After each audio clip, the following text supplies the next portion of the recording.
ನಾವು ದುಡಿತಿದ್ರು ಕೂಡ ನಾವು ಮಿಡಲ್ ಕ್ಲಾಸ್ ಅಲ್ಲೇ ಇರ್ತೀವಿ. ನಮ್ಮ ವೆಲ್ತ್ನ ಜಾಸ್ತಿ ಮಾಡ್ಕೊಳಕ್ಕೆ ಟಿಪ್ಸ್ ಹೇಳ್ಬೋದಾ ನೀವು ಅಂತ? ಈಗ ನಾನು ನಿಮಗೆ ಮನಿ ಅಟ್ರಾಕ್ಟ್ ಮಾಡೋದನ್ನು ಹೇಳ್ಕೊಡ್ತೀನಿ. ಮನಿ ಅಟ್ರಾಕ್ಟ್, ಓಕೆ, ಮೇನ್ ಪಾಯಿಂಟ್. ಈಗ ನಾನು ಬಾಡಿಗೆ ಮನೇಲಿದ್ದರೆ, ಓಕೆ, ನನಗೆ ಒಂದಲ್ಲ ಒಂದಿನ ದುಡ್ಡು ಬರುತ್ತೆ, ಆವತ್ತು ಮನೆ ನೀಟಾಗಿ ಇಟ್ಕೊತೀನಿ, ಅವಾಗ ಅಲಂಕಾರ ಮಾಡ್ತೀನಿ. ಇವಾಗ ಏನಕ್ಕೆ ಮಾಡಲಿ ನಾನು? ನನ್ನ ಹತ್ರ ಇವಾಗ ಮನೆ, ಸ್ವಂತ ಮನೆ ಇಲ್ಲ, ನಾನು ಏನಕ್ಕೆ ಮಾಡಲಿ?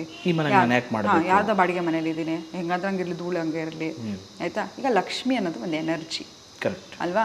ಲಕ್ಷ್ಮಿ ಅನ್ನೋದು ಹೈ ವೈಬ್ರೇಷನ್. ಇಡೀ ಪ್ರಪಂಚದಲ್ಲಿ ಎಲ್ಲರಿಗೂ ದುಡ್ಬೇಕು. ವೀನಸ್ ಬೇಡ, ಬರೀ ವೀನಸ್ಸೇ ತೊಗೊಳ್ಳೋಣ. ಈಗ ಚಾರ್ಟಲ್ಲಿ ವೀನಸ್ ಚೆನ್ನಾಗಿದ್ರೆ ನಿಮಗೆ ಲಕ್ಷ್ಮಿ ಚೆನ್ನಾಗಿರುತ್ತೆ. ವೀನಸ್ ನೀವು ಸಾಮಾನ್ಯವಾಗಿ ನೋಡಿ, ವೀನಸ್ ಚೆನ್ನಾಗಿರೋರು ನೋಡೋಕ್ಕೆ ಭಾಳ ಸುಂದರ ಇರ್ತಾರೆ.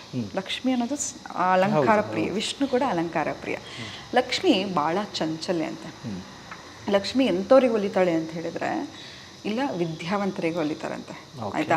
ವಿಷ್ಣುನು ಸಾಕ್ಷಾತ್ ಸರಸ್ವತಿ ಮಾತಾಗೆ ಗೊತ್ತಾಗುತ್ತೆ. ವಿಷ್ಣು ಲಕ್ಷ್ಮಿಗೆ ವರವನ್ನು ಕೊಡ್ತಾನೆ.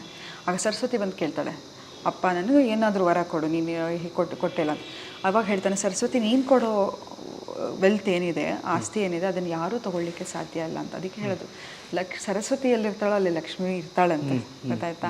ಯಾಕಂತ ಹೇಳಿದ್ರೆ ನೋಡಿ, ಈಗ ನನ್ನ ಹತ್ರ ದುಡ್ಡು ಬಂತು, ನೀವು ಅದೇನೇ ಹೇಳಿದೆ, ಮಿಡಲ್ ಕ್ಲಾಸ್ ಆಗಿ ಯಾಕಿರ್ತಾರೆ ಅಂತ ಹೇಳಿದ್ರೆ, ನಂಗೆ ದುಡ್ಡು ಬಂದ ತಕ್ಷಣ ಏನು ಮಾಡ್ತೀನಿ, ನಾನು ಇನ್ಸ್ಟಾಗ್ರಾಮಲ್ಲಿ ಆ ರೆಸ್ಟೋರೆಂಟಿಗೆ ಹೋಗಬೇಕು, ಅಲ್ಲಿ ಒಂದು 2,000 ರೂಪಾಯಿ ಬಿಲ್ ಆದರೂ ಪರವಾಗಿಲ್ಲ, ನಾನು ಅಲ್ಲಿ ಹೋಗಿ ಫೋಟೋ ಹಾಕಬೇಕು, ಆ ಪಬ್ಬಿಗೆ ಹೋಗಬೇಕು, ಈ ಬಟ್ಟೆ ಹಾಕಬೇಕು, ಈ ಫ್ಯಾಷನ್ ಮಾಡಬೇಕು, ಎಲ್ಲವೂ ಇರುತ್ತೆ. ಮತ್ತು ತಲೆಯಲ್ಲಿ ಬುದ್ಧಿ ಇರಲ್ಲ ಎಲ್ಲಿ ಇನ್ವೆಸ್ಟ್ ಮಾಡಬೇಕು ಅನ್ನೋದು.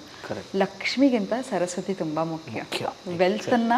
ವೆಲ್ತ್ ಕ್ರಿಯೇಷನ್ ಮಾಡೋದನ್ನೇ ಜ್ಞಾನ ಕೊಡೋದು ಯಾರು? ಸರಸ್ವತಿ ತಾಯಿ, ಆಯಿತಾ?